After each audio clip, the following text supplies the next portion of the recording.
¿Cuál es tu visión de la situación económica y financiera mundial y cómo eso afecta a la región? Así como un primer panorama para después ir entrando en temas más específicos, ¿no? Bueno, muchas gracias. Mira, yo creo que es indispensable el tener una lectura de la actual coyuntura que tiene que ir a la raíz del problema, ¿no? Un tema sistémico. No es esta una crisis financiera que se ha empeorado o peor aún que la que lo peor ya ha pasado, como normalmente es la lectura que dan los organismos multilaterales, el Fondo Monetario Internacional, que dan la mayoría de los gurús de la economía, ¿no? Al contrario, esta es una crisis estructural de sobreproducción en la que se están agotando los remedios a los remedios de la crisis financiera, ¿no? Entonces la implosión financiera genera una cantidad de respuestas inmediatas que lo que hacen es empeorar el foco real de la infección y ahora en el marco de una tensión geopolítica sin precedentes, ¿no? Se está poniendo a América Latina como parte como escenario y como objeto de la disputa de una guerra financiera, de una guerra comercial, una guerra de divisas, ¿no? ¿Una guerra entre quiénes?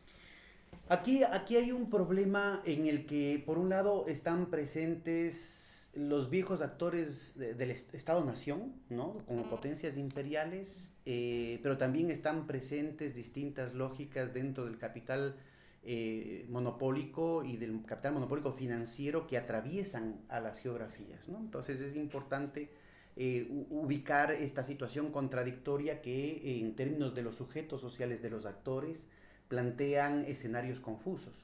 Entonces, por un lado, el ajuste de cuentas que se da dentro de la trilateral, ¿no? El primer ajuste de cuentas de los socios íntimos se da con la recesión programada de los últimos 25 años en Japón y a partir de la implosión también programada de Lehman Brothers, el endosamiento del foco de infección que está en el eje angloamericano hacia la Europa continental, ¿no? Entonces ese es un primer punto en el marco de un proceso de debilitamiento de la hegemonía de los Estados Unidos y de un ascenso, yo diría, por un lado, de lo que sería el otro polo, esta nueva semiperiferia que se está construyendo. Por primera vez después de la Segunda Guerra Mundial, una semiperiferia industrial fruto de la deslocalización en territorio no ocupado militarmente por la OTAN. Es un tema muy importante porque acabada la Segunda Guerra Mundial, todo ese poderío militar gigantesco que tenían los Estados Unidos empieza a ser relocalizado en un marco de expansión industrial, el capital monopólico industrial, primero hacia la reconstrucción socialdemócrata de Europa, luego hacia la reconstrucción contrainsurgente en el marco de profundas reformas, reforma agraria, reformas en la destrucción del ingreso, en la cuestión educativa, en la cuestión administrativa, en Japón, en Taiwán, en Corea del Sur, luego la constitución del sudeste de los tigres asiáticos, de los dragones asiáticos, y ahora llega el turno de lo que Goldman Sachs llama los BRICS, ¿no? En realidad ni son todos los que están, ni están todos los que son, pero que marca básicamente una relocalización del potencial industrial con la vanguardia de tecnologías, pero en territorios que no están militarmente ocupados. Es un tema que genera particular tensión porque, entre otras cosas, involucra a dos referentes que eran los enemigos directos de la Guerra Fría anteriormente, ¿no?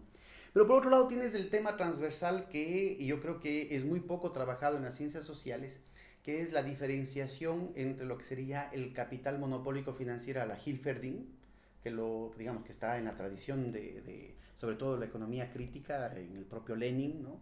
Que es un capital financiero que le apuesta a recuperar el crédito a partir de proyectos productivos también monopólicos, ¿no? De lo que es una excrescencia muy reciente, no porque no hayan antecedentes, pueden perderse en los siglos de la historia, y de la manera más inmediata en la propia crisis de la deuda latinoamericana y del sur desde los años 80, pero que ahora se convierte en el elemento dominante del acontecer mundial, que es el capital monopólico especulativo, al que no le interesa recuperar el crédito, al que le interesa que el crédito no se pague para perpetuarlo en un mecanismo de tributación en el que se retornan a formas arcaicas de explotación, ¿no? Es decir, se abandona el tema de la extracción de plusvalor relativo, se desecha el que estemos en el marco de una revolución científico y tecnológica sin precedentes en la historia de la humanidad y se le apuesta a estos mecanismos de sometimiento tributario que ya se ensayaron con la crisis de la deuda del sur como un mecanismo de recolonización, pero que en el marco de la decrepitud del capital, en el marco de la desesperación de esta crisis hegemónica, ¿no es cierto? Ya no solamente se recoloniza a la periferia, sino que ahora se está colonizando a las propias metrópolis, ¿no? Con un proceso de destrucción de tejido productivo verdaderamente sin parangón en lo que tiene que ver con la historia del propio capital, ¿no? Porque están destruyendo a los propios Estados-nación. En el caso de los Estados Unidos, lo que era el corazón industrial de la geografía norteamericana, lo que le permitió a los Estados Unidos convertirse en primera potencia mundial, no solamente por la producción de la industria automotriz, sino porque todos esos fierros te servían para la producción de armamentos, eran el eje del complejo industrial militar, el eje de la concentración del know-how, con la concentración de conocimientos, pero también es la producción de medios de producción para los medios de producción. Ahora son pueblos fantasmas. Detroit, Flint, Gary, ¿no? Toda esa zona de ahí. En el caso ahora, lo que se está provocando sobre la marcha, el tema de la destrucción del tejido productivo y de la destrucción de la dinámica de los mercados internos de la Europa continental, ¿no? Entonces, realmente empiezan a aparecer signos que van más allá de una crisis de un régimen de acumulación y que yo creo que están poniendo en peligro un horizonte civilizatorio, ¿no? Es decir, aquí hay una crisis de civilización fruto de este impasse en la lógica interna del capital. Es decir, ahí el capital es víctima de su propio éxito productivista.